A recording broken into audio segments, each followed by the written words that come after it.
Hello दोस्तों, नमस्कार। स्वागत है आपका home science classes with SR में। आपको पता है कि हमारी टॉप 100 टॉपिक्स की एक सीरीज़ चल रही है, जो कि आपकी आगामी जो भी परीक्षाएँ हैं, उनको ध्यान में रख कर के चलाई जा रही है। जिसमें हम 100 ऐसे टॉपिक्स को कवर कर रहे हैं, जिनसे हर बार परीक्षाओं में प्रश्न पूछे जाते हैं।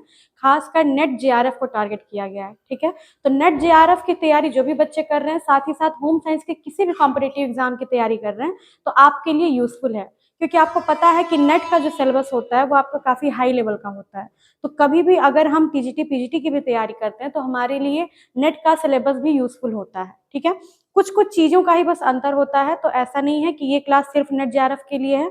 ये सभी होम साइंस के जो भी कॉम्पिटिटर्स हैं, जो भी परीक्षा देने वाले हैं, उन सभी के लिए यूज़फुल है। हाँ, ये अलग बात है कि अभी जो हमारी 8 जनवरी को होने वाली है परीक्षा, 8 जनवरी 2025 को, वो उसमें इतना ज़्यादा यूज़फुल नहीं होगा, लेकिन फिर भी मैं इतने दिनों में जो भी मैं आपको 20-25 कॉन्सेप्ट क्लियर करा दूँगी, मुझे पूरी उम्मीद है कि उनसे रिलेटेड क्वेश्चंस आपके ज़रूर आएँगे। तो हमारी ये जो क्लास है, ये बेसिकली रिवीजन के पर्पज़ से है। आप लोग कॉपी पेन लेकर के बैठिएगा, क्योंकि हम क्या करते हैं रिवीजन क्लास में, हम सिर्फ टू द पॉइंट पढ़ते हैं, ठीक है? बहुत डिटेल एक्सप्लेनेशन नहीं करना है, टू द पॉइंट पढ़ना है, टू द पॉइंट समझना है। तो कॉपी पेन लेकर के बैठिए। आज का टॉपिक क्या है हमारा? चाइल्ड डेवलपमेंट का है, लैंग्वेज डेवलपमेंट, ठीक है? लैंग्वेज डेवलपमेंट की थियरी के बारे में मैंने रिवीजन करा दिया है, ठीक है? आप क्लास में देख सकते हैं, उसका लिंक भी मैं पॉसिबल होगा तो शेयर कर दूँगी इसके डिस्क्रिप्शन के साथ। और उसी में हमने लैंग्वेज डेवलपमेंट के जो माइलस्टोन्स होते हैं, यानी कि क्राइंग, कूइंग, बैबलिंग वगैरह, इसके बारे में भी हमने पढ़ लिया है। तो अभी जो हमें पढ़ना है, वो क्या पढ़ना है? लैंग्वेज डेवलपमेंट उसके बाद के जो स्टेजेस होते हैं, यानी कि हमारे ब्रेन के फॉर्मेशन से कैसे होते हैं, ठीक है? तो हम आप कह सकते हैं कि एक उल्टा क्रम में चल रहे हैं, लेकिन ये उल्टा क्रम नहीं है, ये हमारे बस कॉन्सेप्ट क्लियर करने के लिए एक रिवीजन की तरह है, ठीक है? चलिए आइए, यहाँ पे आपको आज की क्लास में 5 इंपॉर्टेंट कॉन्सेप्ट्स के बारे में पढ़ना है, ठीक है? चलिए, सबसे पहला कॉन्सेप्ट हमारा क्या है? सबसे पहला जो हमारा कॉन्सेप्ट है, वो है हमारा फोनोलॉजी। फोनोलॉजी, जिसे हम क्या कहते हैं हिंदी में भी? ध्वनि विज्ञान। घबराइएगा मत, इंग्लिश हिंदी दोनों में चलेगा, ठीक है? ध्वनि विज्ञान, फोनोलॉजी, ठीक है ना? फोनोलॉजी क्या है? फोनोलॉजी जो बच्चों होता है, वो होता है आपका स्टडी ऑफ साउंड। क्या होता है? Study of sound of language, of language, यानी कि भाषा की ध्वनि का अध्ययन। भाषा की ध्वनि का अध्ययन। मैं इंग्लिश पॉइंट्स को क्यों लिखती हूँ, आप लोगों को मैंने कई बार बता दिया है कि आपके जो एग्जाम का पैटर्न है ना, वो धीरे धीरे टफ ही होता जा रहा है। तो अगर आप इंग्लिश के कुछ कीवर्ड्स को याद रखेंगे ना, तो उससे आपको क्वेश्चन को पहचानने में बहुत आसानी हो जाती है। क्योंकि हम कितना पढ़े हैं, अगर आपका 100% भी सिलेबस तैयार है, लेकिन फिर भी आप जब एग्जाम हॉल में जाते हैं, तो आपके जो क्वेश्चन है, नेट ऐसे पैटर्न सेट करता है कि आपके 10 से 20 क्वेश्चन आपको ऐसे लगते हैं कि ये तो पढ़ा ही नहीं है, ठीक है? कम से कम 10 से 20 क्वेश्चन ऐसे लगते हैं कि लगता है कि ये तो पढ़ा ही हुआ ही नहीं है, किसी ने पढ़ाया ही नहीं है, या मैंने खुद पढ़ा ही नहीं है। तो ऐसे क्वेश्चन कब लगते हैं आपको? जब आप कॉन्सेप्ट नहीं पढ़ते हैं और टू द पॉइंट चीजों को नहीं पढ़ते हैं। तो कई बार क्या होता है कि हम एक कीवर्ड को ही अगर ध्यान रख के चीजों को रिवाइज कर लेते हैं, तो वो हमारे एग्जाम में बहुत हेल्पफुल हो जाता है। हालांकि ये अलग चीज है कि 10-12 क्वेश्चन तो हर बार कुछ ना कुछ तरीके से नया आ ही जाता है, ठीक है? तो उन क्वेश्चंस के लिए बहुत ज्यादा परेशान नहीं होना है, हमें उन पॉइंट्स पे ध्यान देना है कि जिनसे हर बार क्वेश्चन बनाए गए हैं। और ये टॉप 100 टॉपिक वही हैं जिनसे हर बार आपके क्वेश्चंस बनाए गए हैं, ठीक है? तो इस चीज को आप देखते रहिए। Study of sound of language, भाषा की ध्वनि का अध्ययन। अब पहली बात कि ये मेरे ही चैनल पे सबसे पहली बार आप लोगों को टॉप 100 टॉपिक्स जो हैं वो कराए जा रहे हैं, ठीक है? तो इसलिए क्लास से लगातार बने रहिएगा। अच्छा लगेगा, समझ में आएगा तो लाइक शेयर सब्सक्राइब और कमेंट जरूर कर दीजिएगा। चलिए, study of sound of language यानी कि भाषा की ध्वनि का अध्ययन जो होता है, वो हम किसमें करते हैं? फोनोलॉजी के अंतर्गत करते हैं, ठीक है? दूसरी चीज क्या है हमारी?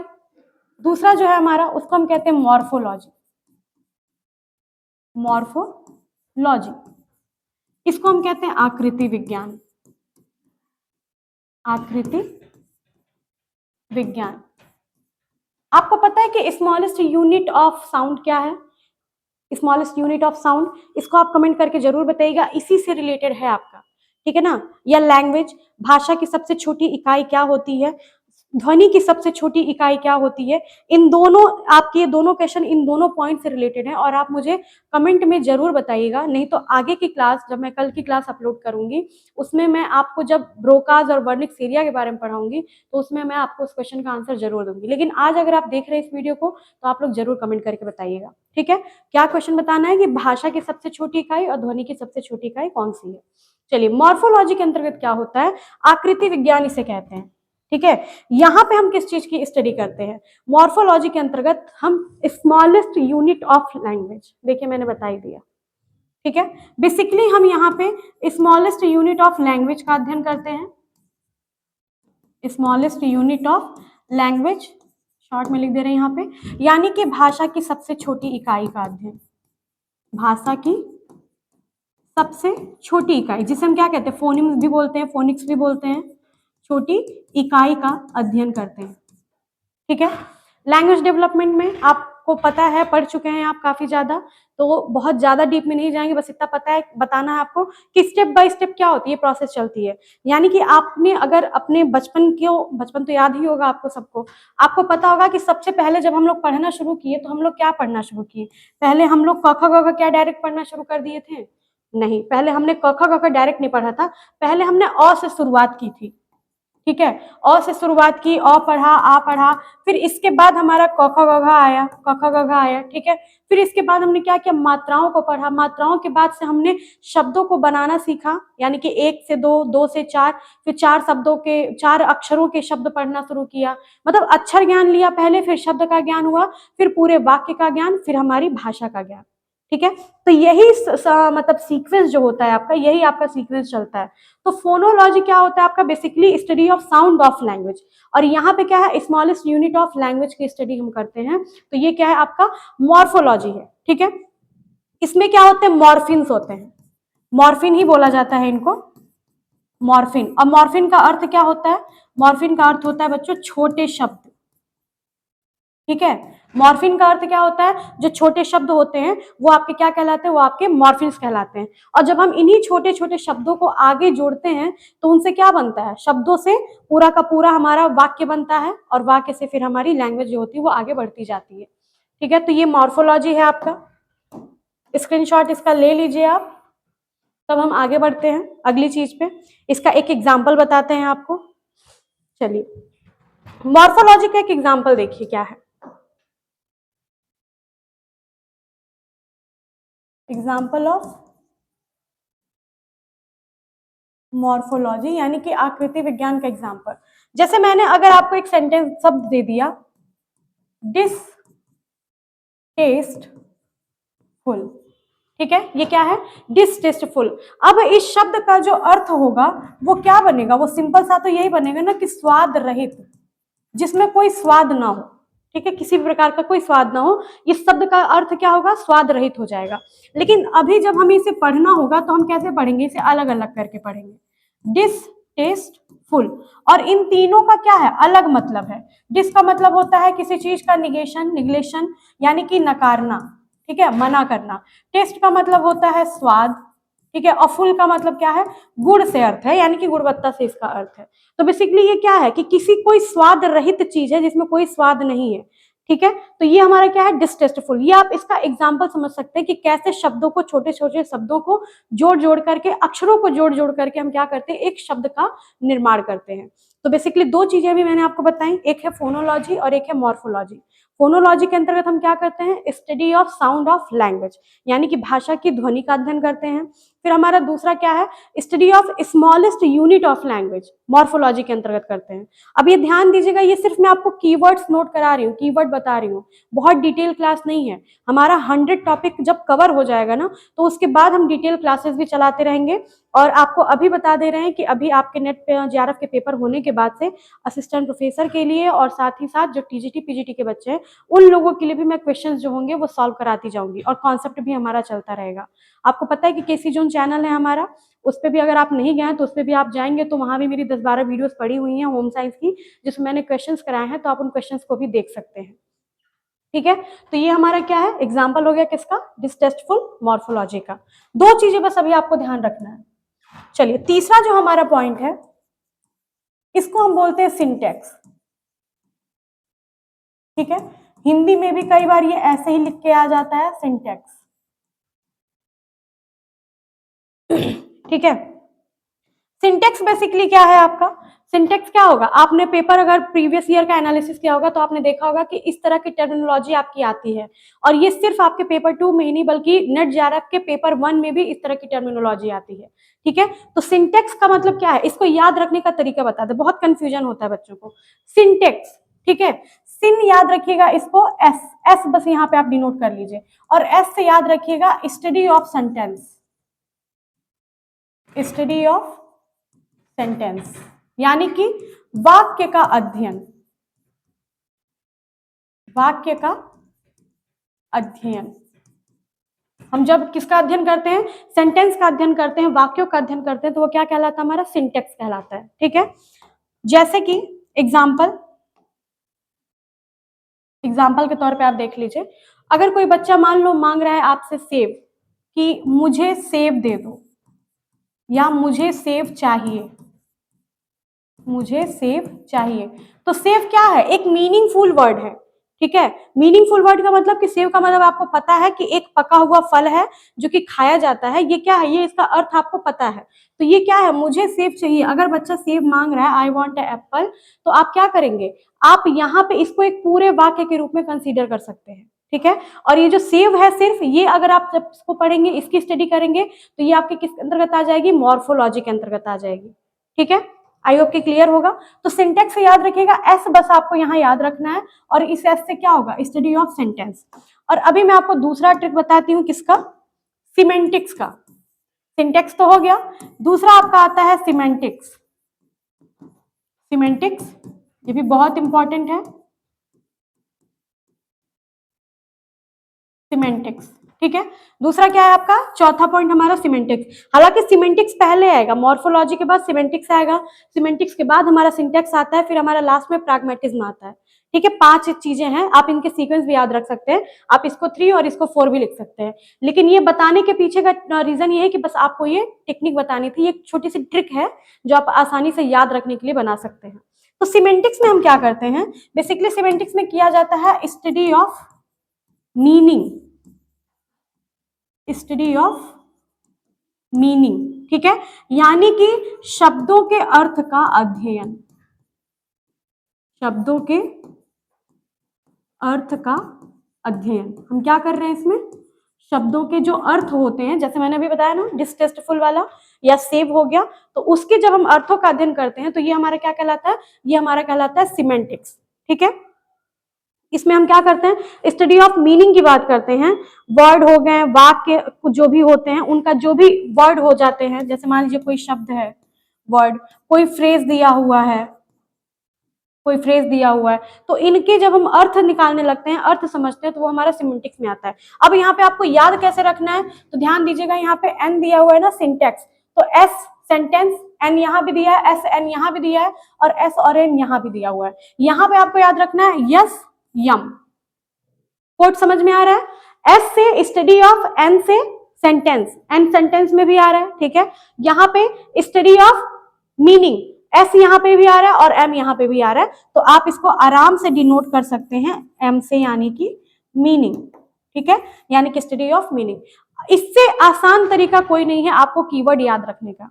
किसका? लैंग्वेज डेवलपमेंट का। ठीक है, आप इसको आराम से याद रख सकते हैं, और आप कभी भी इसको अप्लाई कर लीजिएगा। अगर आप इस तरह से चीजों को याद रखते हैं तो आप कभी भूलेंगे नहीं।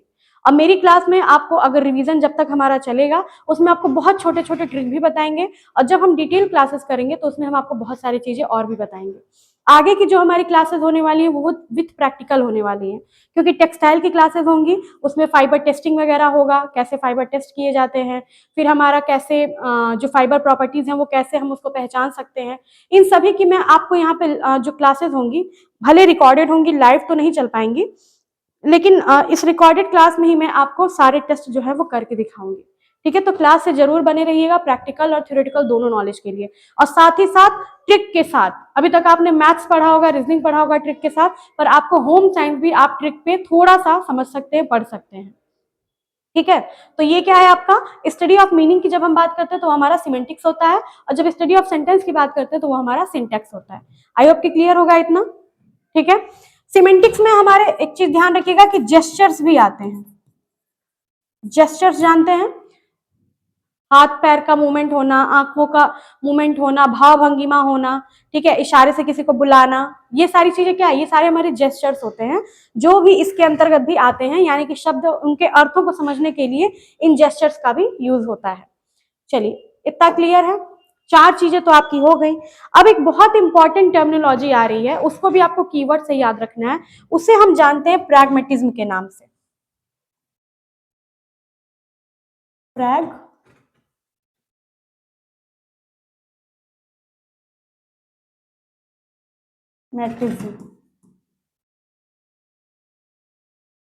ठीक है, इसे हम किस नाम से जानते हैं, प्रैग्मेटिज्म के नाम से जानते हैं। हिंदी में इसे हम क्या कहते हैं, व्यवहारिकता कहते हैं। व्यवहारिकतावाद भी कह सकते हैं, व्यवहारिकता भी कह सकते हैं, ठीक है। प्रैग्मेटिज्म, बेसिकली प्रैग्मेटिज्म क्या है, अभी तक तो मान लीजिए आपका लैंग्वेज डेवलपमेंट हो रहा था, तो आप शब्दों को बता रहे हैं, बच्चे जो हैं वो, बच्चों की ही बात हम कर रहे हैं ना, बेसिकली बच्चों से ही जुड़े हुए हैं, तो बच्चे क्या कर रहे हैं, बोल के बता रहे हैं, शब्दों को बता रहे हैं, लिख करके बताते हैं अपनी डिमांड्स को, अपनी नीड्स को, ठीक है। लेकिन अब क्या है, अब हमारा क्या हो रहा है, अब जो ये प्रैग्मेटिज्म है ये सिर्फ शब्दों से नहीं चलेगा, इसमें बिहेवियर की बात की जाती है, ठीक है, बिहेवियर कॉम्पिटेंसीज की बात की जाती है, यानी कि सिस्टम ऑफ यूजिंग, यानी कि हम क्या कर रहे हैं, यहां पे आप लिख सकते हैं कि बातचीत के तरीके का प्रयोग, बातचीत के तरीके का प्रयोग, ठीक है, यानी कि हम क्या कर रहे हैं, study of social context, study of social context, किसकी बात कर रहे हैं, सोशल कंटेक्स्ट की बात कर रहे हैं, यानी कि अब जो है हम सामाजिकता की बात कर रहे हैं, सोशल रिलेशनशिप की बात करते हैं, बिहेवियरिज्म की बात करते हैं, व्यवहारिकता की बात करते हैं, क्योंकि आपने व्यवहार के संबंधी सिद्धांत पढ़े होंगे, सामाजिक विकास के, नैतिक गुणों के सिद्धांत पढ़े होंगे, सबके सिद्धांत आपने पढ़े रखे हैं, तो उसमें आपने पढ़ा होगा कि बच्चे का जो ओवरऑल डेवलपमेंट होता है, खासकर लैंग्वेज डेवलपमेंट भी, वो क्या होता है, वो समाज से प्रभावित होता है, उसके व्यवहार के द्वारा भी प्रभावित होता है, ठीक है। तो यहाँ पे हमें उन्हीं चीजों को पढ़ना है और बहुत मेन चीजों को पढ़ना है, कॉन्सेप्ट को पढ़ना है। यहाँ पे बेसिकली एक चीज है कि बातचीत के तरीकों का प्रयोग किया जाता है, यानी कि अलग अलग जगह बात करने का अलग तरीका, बात करने का अलग तरीका, ठीक है। जैसे अगर आप बच्चों का एग्जाम्पल लेंगे तो छोटे बच्चे क्या होते हैं, मान लीजिए जो 4-5 साल तक के बच्चे होते हैं, वो क्या करते हैं, उनके अंदर 5 साल तक के बच्चे तक तो इतना डेवलपमेंट हो जाता है कि वो सेंटेंस भी बोलने लगता है, अपने ब्रेन का भी यूज करने लगता है, चीजों को छुपाने भी लगता है, झूठ सही भी बोलने लगता है, ठीक है। तो बच्चे को अगर कुछ चाहिए होता है तो उसको आप ध्यान दीजिएगा कि उसकी मम्मी के सामने उसके बात करने का तरीका कुछ और होता है, ठीक है। पापा के सामने वही बात कहेगा लेकिन कुछ और तरीके से कहेगा, बाबा दादी जो होंगे वहां कुछ और कहेगा, अपने स्कूल के एनवायरनमेंट में कुछ और कहेगा और अपने दोस्तों के साथ कुछ और कहता है, ठीक है। एक ही बात होती है लेकिन वो क्या करता है, अपने बिहेवियर के अकॉर्डिंग, अपने सोशल नीड के अकॉर्डिंग वो अपनी बात को चेंज कर लेता है, ठीक है। तो ये चीज का स्टडी क्या हम किसमें क्या करते हैं, प्रैग्मेटिज्म यानी कि व्यवहारिकता वाद के अंतर्गत हम इस चीज को पढ़ते हैं, ठीक है। ये बेसिकली क्या होता है, एक सिस्टम है हमारा किसका, स्टडी ऑफ सोशल कंटेक्स्ट का, यानी कि सोशल बिहेवियर की तरह हम इसको समझ सकते हैं, ठीक है। और प्लस दूसरी चीज कि कई बार क्या होता है, इसमें एक एबीए थेरेपी का यूज होता है, इसी से रिलेटेड है, उसको भी बताते चलते हैं आपको। चलिए उसको भी जान ही लीजिए, जब आ ही गया है टर्म तो। एक एबीए थेरेपी का यूज हम इसी में करते हैं, एबीए थेरेपी, ठीक है। एनालिसिस करते हैं इसमें किसका, बिहेवियर का, ठीक है ना। किसका एनालिसिस करते हैं, बिहेवियर के जो एक्शंस होते हैं उनका एनालिसिस हम इसके अंतर्गत करते हैं। और इसको किसने दिया था, सबसे पहले तो ये जान लीजिए, तो इसको दिया था, इस थियरी को, इस एनालिसिस को दिया था ओ इवार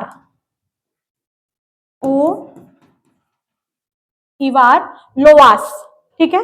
ओ इवार लोवास ने दिया था इस थियरी को, किसकी थियरी को, ABA therapy, analysis of behaviour actions, ठीक है। इनको ओ इवार लोवास ने दिया था। और ये इसमें क्यों यूज होता है इसको जान लीजिए, क्योंकि आपने देखा होगा कि ऑटिज्म यानी कि एएसडी, कौन से बच्चे? ऑटिज्म स्पेक्ट्रम डिसऑर्डर यानी कि ASD जो होता है, देखिए फुल फॉर्म भी मैं आपको बताती जा रही हूँ क्योंकि कई बार इनसे संबंधित फुल फॉर्म भी पूछते हैं। ऑटिज्म स्पेक्ट्रम डिसऑर्डर, जो ऑटिज्म के बच्चे होते हैं आपने देखा होगा कि वो क्या होते हैं, उनको व्यवहार संबंधी समस्या होती है। ऐसा नहीं होता है कि वो मानसिक रूप से बहुत कमजोर होते हैं, वो शारीरिक रूप से बहुत कमजोर होते हैं। दिक्कत क्या होती है उनके साथ ज्यादातर दिक्कत उनके व्यवहार की आती है। वो लोगों के साथ बातचीत नहीं करना चाहते हैं, बोलते टाइम पे हकलाते हैं, स्लैटर्ड लैंग्वेज हो जाती है, उनकी बात निकलती है। ठीक है, लोगों के साथ आई कांटेक्ट नहीं कर पाते हैं, किसी के साथ फील या टच नहीं कर पाते हैं, बहुत सोशल नहीं होते हैं। ठीक है, तो उन लोगों के लिए, क्योंकि ये व्यवहारिकतावाद है, व्यवहारिकता से संबंधित अध्ययन हो रहा है यहाँ पे, इसीलिए यहाँ पे हम किसका यूज करते हैं, एक ABA थेरेपी का भी प्रयोग किया जाता है, जिसमें कि बिहेवियरल एक्शंस जो हैं उनको कैसे एनालिसिस किया जाए वो किया जाता है। ठीक है ना, उसको जांचा जाता है। और ये किसने दिया है तो याद रखिएगा, ओ इवार लोवास ने इस थेरेपी को दिया है।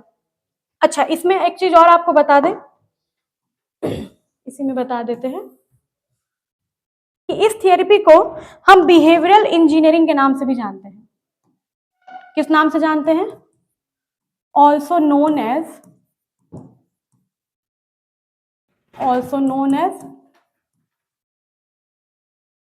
Behavioural engineering. बिहेवियरल इंजीनियरिंग के नाम से भी जानते हैं। तो अगर आपका कभी कोई एग्जाम किसी क्वेश्चन में ये टर्म आता है बिहेवियरल इंजीनियरिंग किससे रिलेटेड है या क्या है, तो आप आराम से ABA थेरेपी को मार्क कर सकते हैं। ठीक है, ऑटिज्म में इसका प्रयोग होता है। अभी इसके इंटरवेंशन कहाँ कहाँ से होते हैं वो भी बता देते हैं। इसमें क्या किया जाता है, ऑपरेंट कंडीशनिंग द्वारा। ऑपरेंट कंडीशनिंग का थियरी आपने पढ़ा है ना, कमेंट में रिप्लाई करिएगा, कमेंट में मतलब आंसर दीजिएगा कि ऑपरेंट कंडीशनिंग जो थी वो किसने दी थी, स्किनर ने दी थी, पावलाव ने दी थी या किसने दी थी। ठीक है, एक बार मुझे जरूर बताइएगा। ऑपरेंट कंडीशनिंग के द्वारा बालक के सामाजिक व्यवहार में परिवर्तन किया जाता है। सामाजिक व्यवहार यानी कि सोशल बिहेवियर। इसकी लग रहा है मेरे से कोई दुश्मनी है, जब देखो तब टच होकर के खराब कर देता है बोर्ड को। के द्वारा बालक के सामाजिक व्यवहार का अध्ययन किया जाता है। ठीक है, अध्ययन भी किया जाता है और साथ ही साथ व्यवहार में परिवर्तन भी किया जाता है। ध्यान दीजिएगा, क्या किया जाता है, परिवर्तन भी किया जाता है। ठीक है, ASD से जो बच्चे होते हैं, अब देखिए पहले कहाँ कहाँ इसका यूज होता है वहां देख लीजिए, इंटरवेंशन कहाँ कहाँ है इसके, अगले पेज पे करते हैं। किसका, ABA थेरेपी के इंटरवेंशन, यानी कि ABA थेरेपी का प्रयोग कहाँ कहाँ पर होता है। ठीक है, प्रैग्मेटिज्म यानी कि व्यवहार से संबंधित जहां भी जो चीजें आएंगी ध्यान दीजिएगा वहां पे ABA थेरेपी का यूज होता है। ठीक है, ज्यादातर ये कहां पर होता है, ज्यादातर ये आपका कहां होता है, ऑटिज्म से जो पीड़ित बच्चे होते हैं, ऑटिज्म में प्रयोग होता है। ठीक है, दूसरा ये होता है क्लासरूम मैनेजमेंट में भी होता है। कहां होता है, क्लासरूम मैनेजमेंट में। क्लासरूम मैनेजमेंट के भी दौरान क्या होता है, बच्चों के व्यवहार पे अधिक जोर दिया जाता है, क्योंकि लर्निंग बाय डूइंग आपने पढ़ा है ना, करके सीखना। तो करके सीखते हैं जब, तो अनुभव से वो क्या होता है, हमारे व्यवहार में आता है। जितनी बार हम करते जाते हैं, ट्रायल और एरर आपने पढ़ा होगा, तो ये सारी चीजें क्या है, ये सारी चीजें आपके बिहेवियर से रिलेटेड होती हैं। यानी कि आप किसी चीज को जितनी बार भी करते हैं, जितना बार प्रैक्टिस किया जाता है, उतना वो हमारे व्यवहार में आता जाता है। तो ऑटिज्म के बच्चों के लिए भी यूजफुल होता है, साथ ही साथ क्लासरूम मैनेजमेंट में भी यूज होता है। और एक चीज और है कि जब ऑर्गेनाइजेशनल बिहेवियर की बात आती है, ऑर्गेनाइजेशनल बिहेवियर मैनेजमेंट, यानी कि किसी संस्था में, कोई इंस्टीट्यूट है, कोई ऑर्गेनाइजेशन है, जैसे कि स्कूल हो गया, कोई ऑफिस हो गया, वहां पे भी जब लोगों के बिहेवियर को एनालिसिस करना होता है, तो वहां पे भी हम ABA थेरेपी का यूज करते हैं। ठीक है, इसका प्रयोग किया जाता है। ठीक है, इसके साथ ही साथ अगर मान लीजिए कोई सब्सटेंस अब्यूज करता है, यानी कि नशापान। ठीक है, सब्सटेंस अब्यूज यानी कि नशे का आदी समझ सकते हैं। ठीक है, नशा विरोधी तमाम तरह की चीजें चलती रहती है ना, उसी तरह से है। ठीक है, नशा एक अभिशाप है, नशा विरोधी गुटखा वगैरह सब चीजों के लिए जो विरोध चलता रहता है, उससे रिलेटेड है कि अगर किसी को नशे की आदत होगी तो उनकी भी थेरेपी, उनके भी व्यवहार को परिवर्तित करने के लिए किसका प्रयोग किया जाएगा, एबीए थेरेपी का यूज किया जाता है। तो मेजरली इसके बहुत सारे काम है, मतलब बहुत जगह पे यूज है। ठीक है, ऑटिज्म में, क्लासरूम मैनेजमेंट में, ऑर्गेनाइजेशनल बिहेवियर में और सब्सटेंस अब्यूज में। इसके अलावा भी और कई जगह पे इसका यूज होता है। ठीक है, पढ़ाई में भी, पढ़ाई क्लासरूम मैनेजमेंट वही है, क्लासरूम बिहेवियर मैनेजमेंट। क्लासरूम में भी अगर किसी बच्चे का बिहेवियर मान लीजिए कुछ ऐसा है जो सोशल ऑर्डर के अकॉर्डिंग नहीं है, तो उसमें भी क्या होता है, परिवर्तन किया जाता है। कई बच्चे ऐसे होते हैं जिनके पास नॉलेज तो बहुत होती है, लेकिन क्या होता है, वो अपना हाथ ऊपर करके क्वेश्चन का आंसर नहीं देते हैं, शाई नेचर के होते हैं, या फिर बहुत ज्यादा इंट्रिंसिक होते हैं, यानी कि अंतर्वैयक्तिक होते हैं, बाहर अपनी चीजों को निखार नहीं पाते हैं। ठीक है, तो उन बच्चों के लिए भी हम इस थेरेपी का यूज कर सकते हैं। ठीक है, तो बेसिकली ये क्या है आपका, ये पूरा का पूरा आपका लैंग्वेज डेवलपमेंट है, जिसमें 5 स्टेजेस हैं। ठीक है, फोनोलॉजी है, सबसे पहले ध्वनि विज्ञान, कीवर्ड्स को ध्यान दीजिएगा, study of sound of language. Morphology क्या है, आकृति विज्ञान, मॉर्फो यानी कि मॉर्फिन, जो कि छोटे शब्द होते हैं, यानी कि स्मॉलेस्ट यूनिट ऑफ लैंग्वेज, भाषा की सबसे छोटी इकाई होती है मॉर्फिन, और उसके अध्ययन को हम क्या कहते हैं, मॉर्फोलॉजी कहते हैं। इसके बाद हमारा एग्जाम्पल क्या है मॉर्फोलॉजी का, आप याद रख सकते हैं, डिसटेस्टफुल, डिसटेस्टफुल नकारना, स्वाद, और गुण यानी कि अलग चीज की बात कर रहा है। ठीक है, शब्द का अर्थ की बात कर रहा है। सिंटेक्स हमारा क्या है, यहाँ से कीवर्ड याद रखिएगा, एस से एन और एन से स्टडी ऑफ सेंटेंस यानी कि वाक्यों का अध्ययन, ये एग्जाम्पल है आपका। फिर सिमेंटिक्स है आपका, वर्ड फ्रेजेस, इसमें मीनिंग की बात की जाती है, स्टडी ऑफ मीनिंग, शब्दों के, पैराग्राफ के, वाक्यों के अर्थ की बात की जाती है। इसमें खासकर आपका जेस्चर भी इंक्लूड होता है, जेस्चर्स यानी कि भाव भंगिमा जो होती हैं। ठीक है, जैसे टीचर, अगर मान लीजिए क्लासरूम मैनेजमेंट कैसे होगा, क्लास में बच्चे बहुत शोर कर रहे हो, तो टीचर हर बार जरूरी नहीं है कि बहुत ज्यादा चिल्लाए। आप लोग स्कूल में क्या होता है, जब हम लोग भी पढ़े हैं, तो कोई ना कोई एक टीचर ऐसा होता था जिसको देख करके ही सारे बच्चे शांत हो जाते थे। प्रिंसिपल होते हैं, उनको देख करके ही सारे बच्चे शांत हो जाते हैं। अगर वो दूर खड़े होकर के ऐसे भी कर रहे हैं, तो इसका मतलब क्या है कि आप उनके पास आइए, या तो वो बुला रहे हैं या तो कुछ कह रहे हैं। या कई बार ऐसा होता है कि क्लास में बच्चे बहुत बोल रहे हैं, तो हम बस स्ट्रिक्टली खड़े हो जाते हैं, तो उससे भी क्या होता है, ये एक जेस्चर जा रहा है, ये आपको बता रहा है कि सामने वाला कोई ना कोई अर्थ वाली बात कह रहा है, मीनिंगफुल बात कह रहा है। ठीक है, हम किसी को बैठना बोलना होता है, मंत्री लोगों को आपने देखा होगा, हाथ ऐसे हिलाते हैं। ठीक है, अरे सब बढ़िया है, ठीक है। तो इसका मतलब क्या है कि हाँ, मंत्री जी सुन लिए हैं, खुश हो गए हैं, अब आप सभी अपनी अपनी जगह पे बैठ जाइए। ठीक है, या आपका हाल भी बढ़िया, मंत्री जी का भी हाल बढ़िया है। तो ये सारे क्या है, ये हैंड मूवमेंट्स जो है हमारे, आई मूवमेंट जो होती है हमारी, ये सारे जेस्चर्स के अंतर्गत आते हैं। तो ये हो गया हमारा पांच, इसमें क्या था हमारा पांचवा था प्रैग्मेटिज्म। प्रैग्मेटिज्म बेसिकली क्या है, pragmatism is study of social context, social behaviour की जब हम स्टडी करते हैं तो हमारा प्रैग्मेटिज्म में आता है। बातचीत के तरीके का प्रयोग, हम जब अलग अलग जगहों पे जाते हैं तो हमारा जो बातचीत का तरीका होता है वो हमारे व्यवहार के अनुरूप होता है, हमारे बिहेवियर के अनुरूप होता है। ठीक है, कई लोग क्या होते हैं, खासकर बच्चों के साथ ये होती है चीजें, और अगर ये बच्चों के साथ हमेशा रहती है बड़े होने के बाद भी, तो ये एक समस्या बन जाती है। क्या होता है कि बच्चे घर पे डर के मारे जो होता है बहुत ज्यादा पोलाइट होते हैं, बहुत ज्यादा दबे हुए रहते हैं, लेकिन जैसे ही बाहर जाते हैं उन्हें थोड़ी सी फ्रीडम मिलती है, उन्हें लगता है कि उनके गार्जियन नहीं देख रहे हैं, तो वो क्या करते हैं, एकदम फ्री रहने लगते हैं। अब उस फ्री रहने के चक्कर में कई बार उनके साथ अच्छा बुरा चीजें होती रहती हैं। ठीक है, तो ये क्या है, बेसिकली ये आपका प्रैग्मेटिज्म से ही रिलेटेड है। इसी में हम एबीए थेरेपी का यूज करते हैं, जिसको ओ इवार लोवास ने दिया था। एएसटी यानी कि ऑटिज्म स्पेक्ट्रम डिसऑर्डर के लिए ये ज्यादातर यूज होता है। ठीक है, इसे हम बिहेवियरल इंजीनियरिंग के नाम से भी जानते हैं। ऑपरेंट कंडीशनिंग के द्वारा बालक के सामाजिक व्यवहार का इसमें अध्ययन किया जाता है और व्यवहार में साथ ही साथ परिवर्तन भी किया जाता है। ठीक है, और लास्ट में एबीए थेरेपी का प्रयोग कहाँ कहाँ होता है, तो क्लासरूम जो कम्युनिकेशन होता है, क्लासरूम बिहेवियर मैनेजमेंट जो होता है वहां होता है। किसी संस्था, किसी इंस्टीट्यूट का, अगर एम्प्लॉय का हो गया या फिर मैनेजमेंट का हो गया, कोई भी, वहां भी कोई बिहेवियर संबंधी प्रॉब्लम आ रही है, वहां भी एनालिसिस के लिए हम इसका यूज कर सकते हैं। ऑटिज्म तो है ही साथ में साथ, और साथ ही जो लोग नशे के आदी होते हैं उन लोगों के भी इलाज में इस चीज का यूज किया जाता है। ठीक है, तो बेसिकली ये था आज का क्लास आपका। आई होप कि आपको अच्छा लगा होगा। ठीक है, अच्छा लगा होगा तो मैं आप लोगों के लिए थैंक यू बोल रही हूँ, आप एक्सेप्ट कर लीजिए। ठीक है, thank you so much. Class में बने रहने के लिए क्लास से बने रहिए और साथ ही साथ लाइक, शेयर एंड सब्सक्राइब जरूर कर दीजिएगा। ठीक है, करवा भी दीजिएगा। और भी जितने लोग होंगे, जितने भी बच्चे होंगे आपसे जुड़े हुए, स्माइली के साथ, क्योंकि शेयरिंग इज केयरिंग, पता है आपको, तो आप शेयर कर दीजिएगा ताकि वो भी टू द पॉइंट चीजों को कम समय में पढ़ सके।